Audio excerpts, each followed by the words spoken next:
Literatura juvenil para escritores con Laura Tárraga y Irene Morales. sobre cómo escribir sobre sirenas.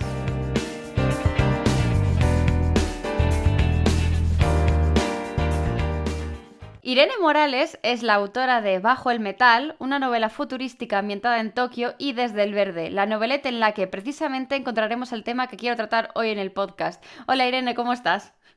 Hola, pues aquí estamos, charlando de lo que más me gusta. ¿Sí? Ahí estamos. Pues quieres hablarnos un poquito más de tus novelas, pero ya si quieres concretamente la noveleta Desde el verde, ya que estamos aquí tratando el tema sirenas. Pues perfecto, pues mira, Desde el Verde es una novelete, es muy cortita que he autopublicado este año, porque la verdad es que es una historia muy personal para mí, porque está ambientada en mi pueblo, que es donde nací, crecí, no me reproducí, gracias a Dios, pero sí que pasé ahí pues toda mi vida hasta los 19 años que me tuve que venir a Madrid, porque evidentemente no hay universidad. Tampoco había bachiller, de hecho, pero bueno. Entonces siempre he querido volver a la tierra, volver a mi pueblo, escribir de esos pueblos olvidados, digamos, que no todo es grandes ciudades, Nueva York, Wisconsin, bueno, Wisconsin no, sino que también tiene importancia lo que es el pueblo, la gente que somos de allí, ¿no? Y sobre todo que la sirena siempre ha estado relacionada con el mar, con espacios abiertos, con el océano profundo. Entonces, siempre pensé, pero no hay sirenas en los ríos, no hay ahí no ha habido nunca.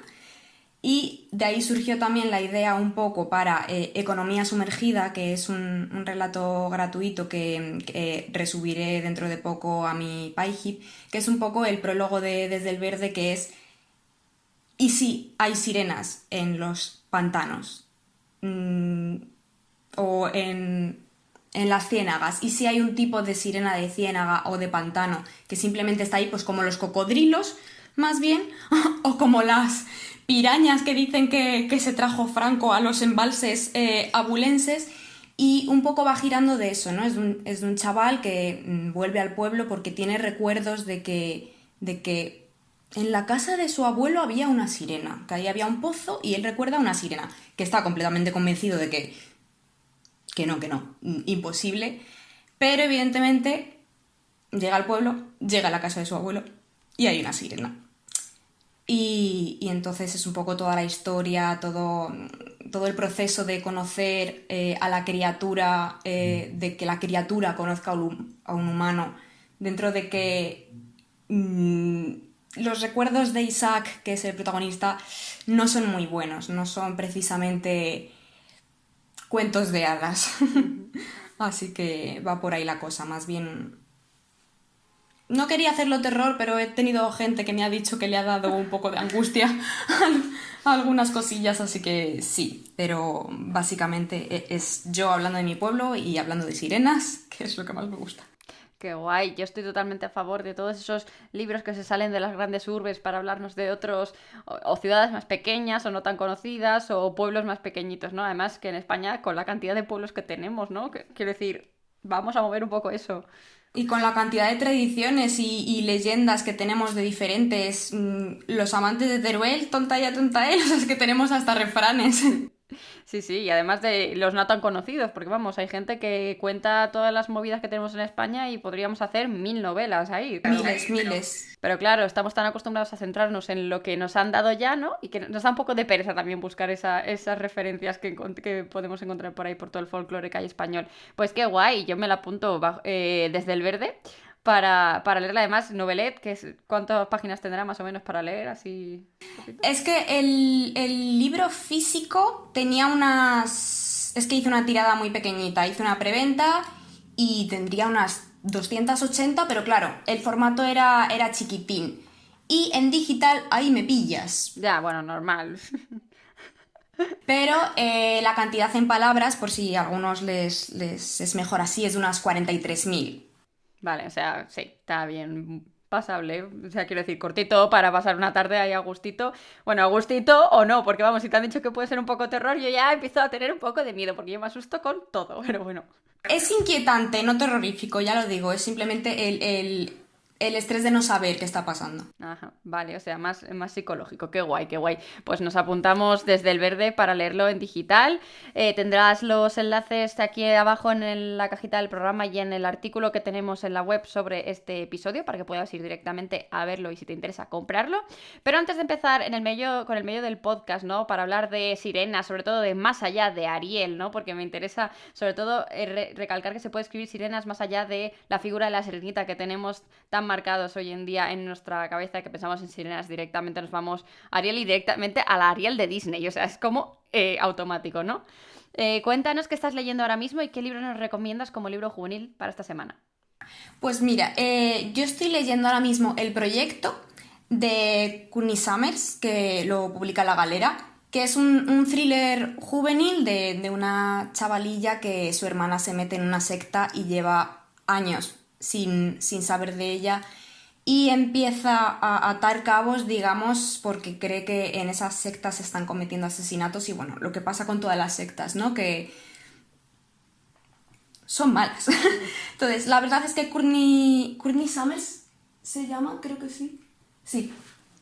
Ya la conocía de antes porque había leído Sadie de ella y me gustó un montón y en cuanto salió, de hecho es que sale ahora mismo, lo que pasa es que La Galera, como sabía que soy muy fan de la autora, me envió el libro en cuanto lo tuvieron y la verdad es que me está encantando. Como thriller, yo que no soy muy fan de los thrillers, la verdad es que me leo todo lo que hace esta mujer. Y luego la recomendación, creo que va a ser típica, pero es que hace poco me compré Prende fuego a la noche de Emilia Lejardi. La verdad es que no sé si Lejardi se pronuncia así, pero bueno. Y como soy muy curiosa, siempre que me compro un libro me leo el primer capítulo y luego ya sigo con los demás.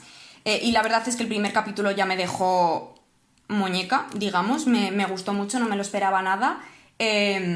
Quizá porque por la promo lo habían puesto como si fuera muy, muy, muy mamarracheo y la verdad es que es bastante oscurillo y me gustó mucho, me gustó mucho. Solo en un capítulo ya había unas cosas muy, muy interesantes. Así que lo recomiendo. No sé cómo será el resto, pero como sea como el primer capítulo, perfecto. Pues nos apuntamos a Miriam y su Prende fuego a la noche. Y ahora sí que sí, vamos a centrarnos en el tema de cómo escribir sobre sirenas más allá de Ariel. Y así que vamos a empezar primero sobre Ariel en la Sirenita, ¿no? Porque si hay una sirena que se merece una mención especial en este podcast en el que se habla de sirenas, es ella. ¿Por qué crees que ha tenido tanto impacto en las escritoras de nuestra generación? Bueno, yo creo que lo primero, que es lo más evidente, es de nuestra generación. Quiero decir, sí, ya existía la Sirenita antes, la escribió nuestro buen amigo Andersen, pero cuando apareció fue con Disney. Y Disney la teníamos en los cines, lo tenemos en nuestras casas, no hace falta ir a la biblioteca a coger ese libro.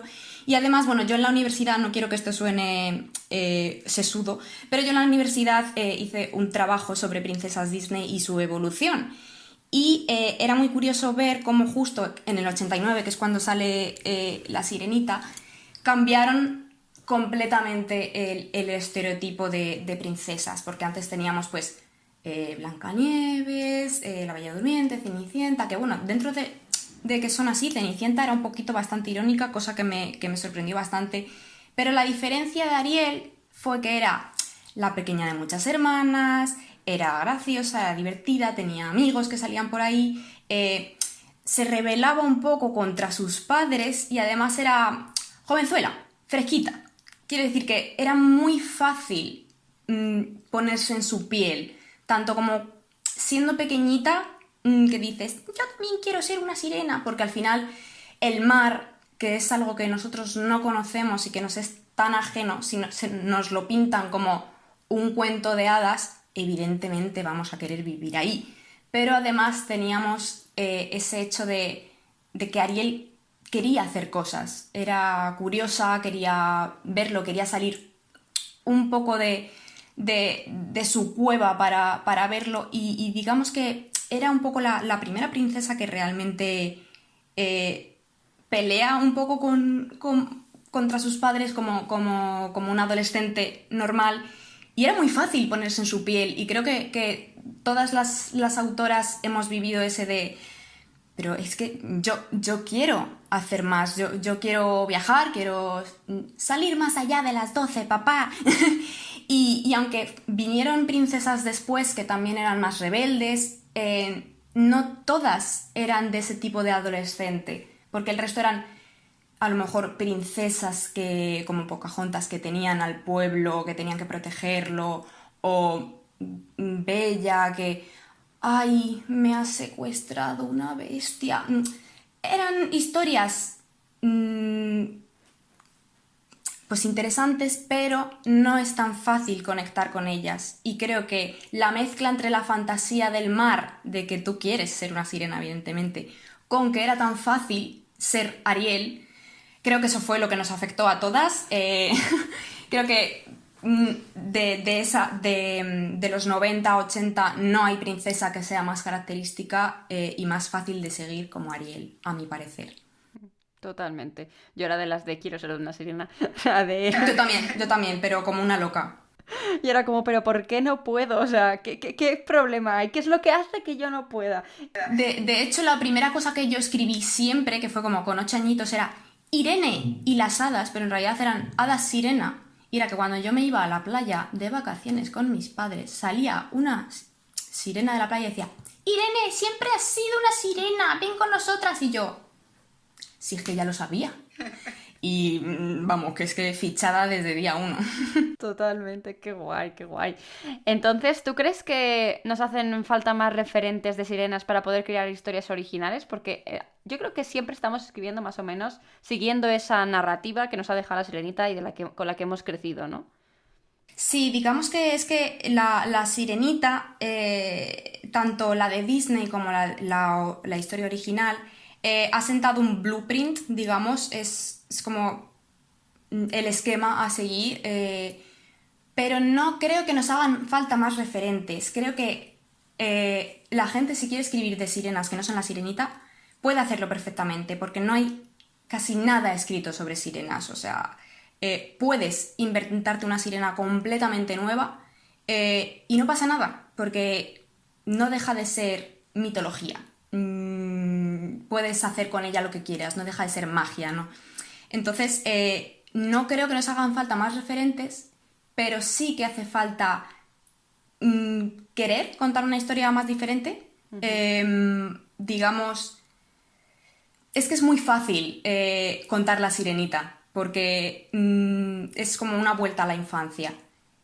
Pero sacar una sirena desde cero es más difícil, porque la gente siempre va a esperar la sirena que nosotros conocemos. Incluso la sirena de los piratas, que es la mala que se lleva a los hombres y cantan, y Ulises y se los lleva al fondo, ya está hecha. Entonces, lo que es difícil, yo creo que es salirse del molde, pero no es porque nos hagan falta más referentes, sino porque no nos paramos a pensar que podemos hacer más de eso. Y creo que eso pasa con muchísimas historias y muchísimas criaturas, vampiros, licántropos, monstruos, o sea, hombres del saco. Creo que siempre nuestro primer impulso es hacer lo que ya conocemos y luego, si queremos y si lo pide la historia un poco, ir tirando de ese hilo para ver qué más tenemos en nuestro folclore, por ejemplo, o en otros sitios. Pero creo que referentes no es que falten referentes, sino que podemos buscarlos, están ahí. Otra cosa es que queramos, que la historia quiera, que encaje en esa historia, digamos. A mí parece. A raíz de todo esto, parece que las historias sobre sirenas que encontramos en la mayoría de historias están muy ligadas con esa idea de que la sirena debe salir a la superficie, ¿no? Es lo que vemos en la sirenita, de esas ganas de salir, de conocer el mundo humano, de reencontrarse con el príncipe, aunque no haya príncipe, etcétera, para que tengan su propia aventura. ¿Tú crees que esto es porque las aventuras de sirenas que transcurren debajo del mar pueden ser menos llamativas para los lectores y que por eso se utiliza tanto ese recurso? ¿O simplemente es porque es lo que conocemos? Creo que está más ligado al hecho, aparte de que es porque es lo primero que se nos ocurre cuando pensamos en sirenas, siempre son criaturas que viven en el agua y que siempre alguna querrá ir arriba, igual que nosotros queremos ir abajo. O sea, si nosotros supiésemos que hay sirenas ahí abajo, ¿cuántos de nosotros no querríamos ir ahí dentro? Quiero decir, la curiosidad humana por descubrir y explorar nos viene de serie. Entonces es normal que pensemos que si las sirenas que viven ahí abajo saben que nosotros existimos, obviamente alguna va a querer subir. Pero no creo que esté tanto ligado como que porque las historias sean menos llamativas. De hecho, a mí me das un libro entero en la sociedad marina y me lo trago. Pero sí que es muy difícil hacer ese world building interno, porque tienes que mirar todo, tipo de especies, si está en la actualidad, por qué no sabemos que las sirenas existen, cómo han sobrevivido, qué tipo de sirenas hay solo una, de dónde vienen. Hay tantas cosas que responder, tanto de cero, que yo creo que es más difícil contar el mundo de abajo que simplemente sacar a alguien del mundo de abajo y subirlo arriba. Pero que no es por vaguería, es porque simplemente el choque cultural es mucho más... O sea, es muy gracioso de escribir siempre los choques culturales, ¿no? De hecho, yo ya escribí un retelling de La Sirenita y con lo que más me divertí era con el choque cultural de decir, ¿qué es esto que tengo aquí? Los pies, hay cosas que se mueven ahí y me está dando mucha cosa. Entonces, supongo que eso es lo divertido, y porque al final del día creo que nosotros no dejamos de ser humanos. Entonces creo que siempre es más fácil para nosotros que sacar a una criatura de un mundo que no conocemos y ponerla con nosotros. De decir, bueno, pero ¿yo qué haría con esta criatura? Me gustaría que una criatura monstruosa o no monstruosa saliese a buscarme. Creo que es porque siempre tiramos a identificarnos más con los humanos, entonces siempre tiramos a escribir historias sobre humanos, aunque haya criaturas. E incluso aunque haya libros enteros, no sé cómo se llama una saga entera que todos los protagonistas son dragones, y son dragones, y ya está. Y bueno, tienen jinetes, pero no es la de Aragorn. O sea, los protagonistas son dragones. Y creo que se puede hacer perfectamente. Creo que, de hecho, en Las Profundidades, creo que se llama, que lo sacó hace poco... Me sale Crononauta, pero creo que esa es la cuenta de Twitter, no la editorial. Sacó una historia de sirenas y era muy interesante, y creo que está entera ambientada bajo el mar con esa especie de sirenas. Así que poderse se hace, éxito tienen, simplemente es un poco más difícil, y que yo creo que tendemos a escribir de los nuestros, porque al final es más fácil sentirte identificado, pero sin más. Qué guay. ¿Tú qué crees que es lo más difícil de escribir sobre sirenas cuando intentas alejarte de esa imagen tan marcada que tenemos de la sirenita? Ya que tu sirena, supongo que no es Ariel en este caso. No, ninguna de mis sirenas son exactamente Ariel. La de Desde el Verde es lo que yo llamo una sirena de pantano. Y de hecho las diferentes sirenas que aparecen tanto en Economía Sumergida como en Desde el Verde son muy diferentes a nuestra sirena, porque quería resaltar que son depredadores. Quiero decir que si han sobrevivido tanto tiempo en el mar, donde existen tiburones, calamares gigantes, ballenas, pirañas, o sea, donde existen depredadores que dan tanto miedo y son tan grandes, era casi de lógica que ellas fueran a dar tanto miedo o más. Entonces, volvemos a la figura de la sirena como depredador, no tanto como animal, sino como algo que va a cazarte, y por lo tanto le tienes que dar dotes de depredador. Los dientes, las garras, al final vive debajo del agua, tiene que tener branquias mínimo, dedos palmeados, quiero decir, Ariel, lo que conocemos nosotros por Ariel, es demasiado humana. Realmente, si vas a pensar en el diseño de sirenas con algo de lógica, no tiene lógica que tenga manos. Para nada. Ni... Bueno, mm, ni nada de lo que tiene Ariel, básicamente. Entonces, era un poco tirar más hacia ese mundo marino. Entonces, recordar cómo son las criaturas marinas y aplicarlas a una criatura medio humana. Recordando pues la cola, pero qué tipos de bichejos marinos hay, porque puede ser de anguila. Por ejemplo, la sirena de Desde el Verde, la cosa de esa sirena es que la cola es larguísima, mediría 30 metros y es como una anguila. Entonces, es diferente porque tiene ese tono de miedo y además la parte humana de esa sirena sí que es ligeramente más humana porque su presa principal son humanos. Por lo tanto, lo que hace es atraerlos, como hacen, por ejemplo, los peces abisales con la lucecita. ¿Sabes? Que es atraer a la presa y es lo que hacen este tipo de sirenas. Entonces, creo que... No sé exactamente cuál era la pregunta. ¿Cómo alejarse de...? ¿Qué es lo más difícil de escribir sobre sirenas alejadas de esta imagen? Y pues yo creo que es... Lo más fácil para hacer una sirena que no sea Ariel es recordar que Ariel es humana. O sea, está diseñada como una humana y simplemente tiene cola de pez.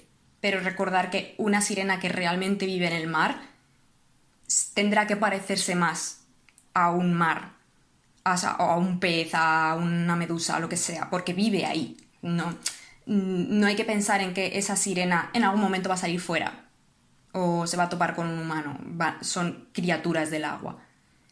Y yo creo que para mí es lo más fácil y lo más divertido de diseñar sirenas, porque hay muchos peces en el mar y básicamente solo hay un tipo de humano.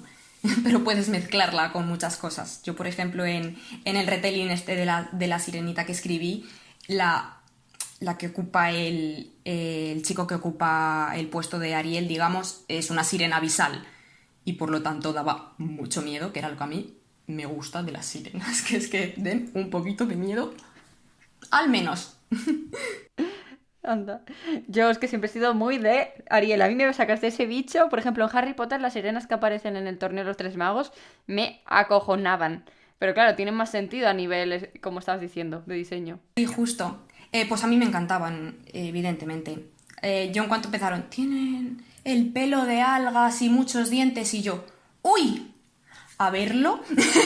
Entonces, sí, pero vamos, que yo siempre también he sido muy fiel a la sirenita porque en general el concepto de sirena me gusta mucho, entonces me gusta en todas sus variantes. Simplemente yo prefiero los monstruos. Centrándonos a lo mejor un poco más en ese retelling de la sirenita que has comentado, porque no lo sé, ¿narras desde el ver desde el punto de vista de la sirena o solo desde...? No, solo tiene un narrador y es Isaac. De hecho, parte de la historia es Isaac preguntándole cosas y la sirena, en plan, déjame en paz. ¿Tú te crees que yo estudio biología en el mar? Tengo cosas mejores que hacer. Entonces es de Isaac dándole vueltas porque además él es biólogo. Entonces, diciendo, ¿cómo puede funcionar este bicho? No tiene sentido. Vale, pues centrándonos en ese retelling a lo mejor de la sirenita, a mí algo que me inquieta siempre que he pensado en escribir sobre sirenas, porque se me ha pasado más de una vez, lo que pasa es que nunca acabo de atreverme precisamente por esa idea de que me da la sensación de que me pongo a escribir y seguramente ya esté escrito y reescrito lo que yo tenía pensado escribir, ¿no? Entonces como que siempre me echa para atrás un poco. Eso que me inquieta, que me echa un poco más para atrás es las descripciones dentro del mar. O sea, porque estoy segurísima de que se me escaparían cositas como camino, corrió, dio una zancada y estaría todo el rato corrigiendo eso más que escribiendo, ¿no? En el sentido de las descripciones se me darían fatal. Entonces, ¿qué consejo me darías a mí, bueno, ya en general a quien nos esté escuchando, acerca de crear descripciones bajo el mar y concretamente con sirenas?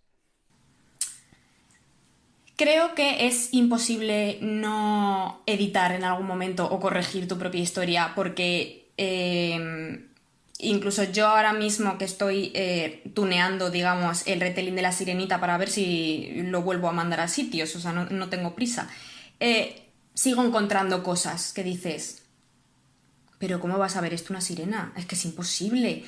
Porque no estamos escribiendo. Pero eso yo creo que pasa cada vez que escribimos de cualquier criatura que no es humana, que nos olvidamos que no es humana.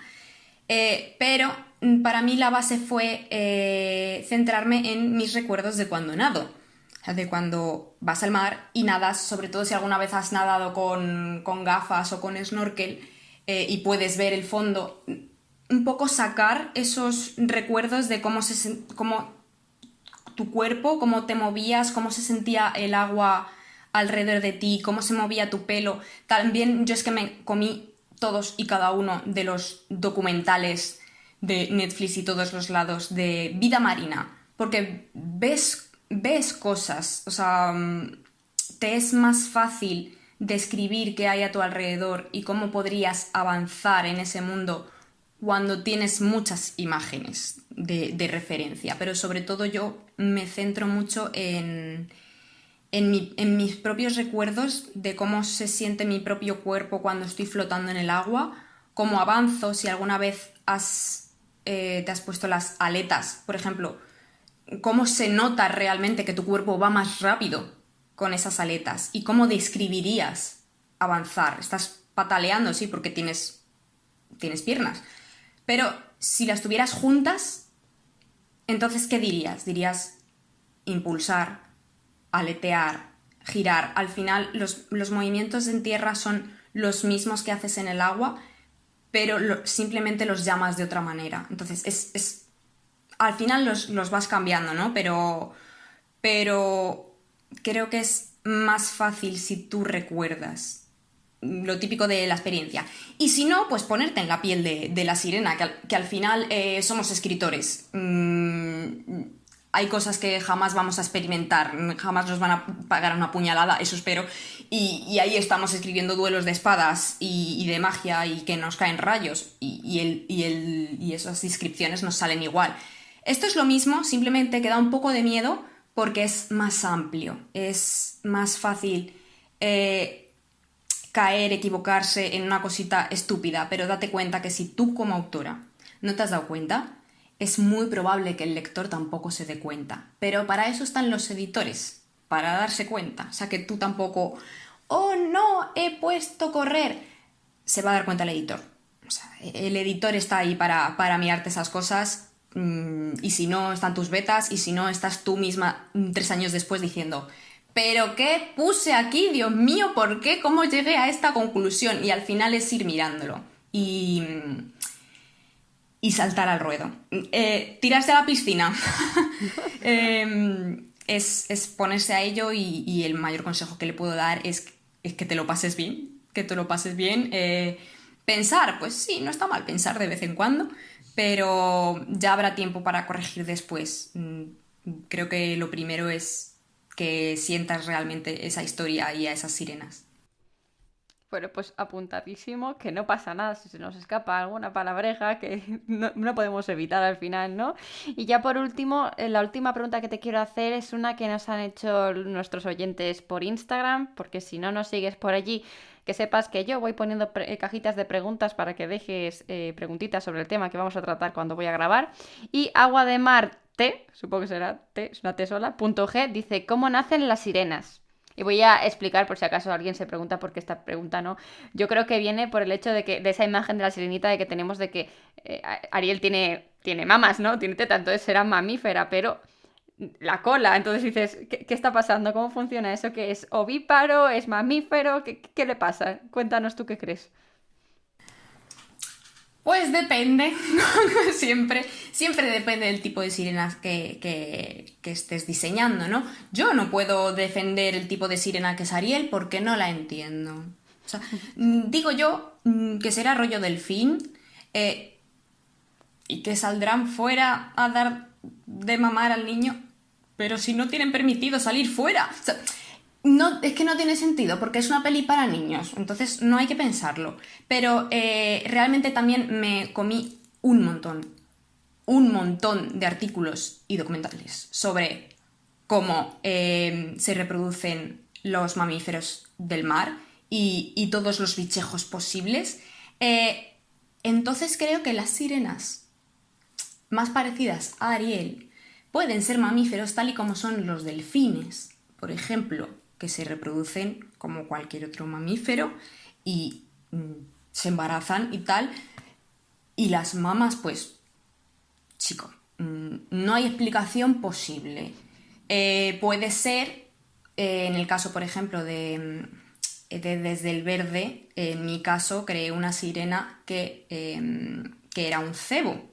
Por lo tanto, puede ser que el tipo de sirenas que son más parecidas a lo que es una mujer sean un cebo, como las sirenas que cantan para atraer piratas, porque sobre todo en el mar solo había hombres y por lo tanto con la evolución acaban de entender qué es lo que hace que los hombres se fijen en ellas. Y quiero decir que puede haber muchísimas explicaciones. Y luego también pueden ser peces, pueden ser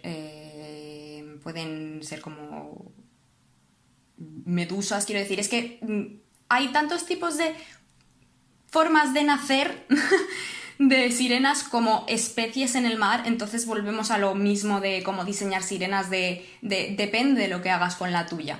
Iba a soltar un spoiler de Desde el Verde que justo habla de cómo nacen las sirenas, pero lo siento, vais a tener que comprarlo. Muy buena. Pues nada, Irene, yo por mi parte ya está todo lo que te quería preguntar, ya he resuelto todas mis dudas. No sé si a lo mejor quieres añadir alguna cosita más que dices, oye, pues esto sería interesante, si no. Para mí siempre es muy interesante pensar qué es lo que piensan las sirenas de nosotros, más allá de, oh no, son gente que vive arriba y pesca, son malos. Pero si tú estás escribiendo un libro de sirenas, ¿qué les importamos? Somos otro mundo completamente diferente, y si supuestamente son depredadores, ¿por qué tendrían que tener miedo de nosotros? ¿Qué es exactamente lo que les da miedo a nosotros? Lo que no, ¿qué es lo que nos da miedo a nosotros de las sirenas o lo que nos gusta de las sirenas? Creo que es muy interesante hablar de cómo una especie puede sobrevivir debajo del agua. Y sobre todo para mí siempre es muy curioso las diferentes especies que puede llegar a haber. Y básicamente eso, por favor, escribid más historias de sirenas, es que a mí me encantan, es lo que más me gustaría leer, pero sí que es verdad que siempre volvemos a la historia de la sirenita, que oye, si está contada desde un punto de vista más diferente, más personal, o tiene una vuelta de tuerca o algo así, yo siempre estoy dispuesta a leérmelas, porque al final Ariel es Ariel, siempre volvemos a ella, digamos. Hablando de cómo puede evolucionar una especie debajo del mar, me has recordado a que yo una vez me vi un documental que es totalmente fake, absolutamente, ¿no? Que es sobre cómo serían las sirenas, ¿no? Si hubieran llegado hasta el día de hoy. No sé si se lo habrás visto, pero es como... Que era que parecía de verdad. Sí, era horrible. Es que me lo tragué y encima me lo querí porque yo era, o sea, creo que me lo tragué nada más salir y yo estaba... No ¿Que puede han ser. encontrado un sonar? ¿Que han encontrado bichos? Y me lo tragué, o sea que... El de que salía el bicho tirado en la playa, que había un vídeo grabado, el bicho se levantaba, totalmente ese... Bueno, está en YouTube gratis, si alguien lo quiere buscar. Sí, yo lo o vi. sea, y además yo me lo tragué. Muy interesante. Para coger ideas, además, también. Sí, totalmente. Pues nada, hasta aquí el episodio de hoy. Muchas gracias, Irene, por venir. Espero que hayas estado a gusto con... Sí, gracias. Tú que estás escuchando esto desde tu dispositivo electrónico favorito, te recuerdo que puedes compartir, darle a like, llevar la palabra de Irene a todas partes y escribir sobre muchas sirenas, que más allá de Ariel, y sobre todo que tienes cursos, tutoriales, masterclasses y un montón de recursos, tanto gratuitos como premium, en literaturajuvenilparaescritores.com, y que nos escuchamos una vez más la semana que viene. ¡Adiós!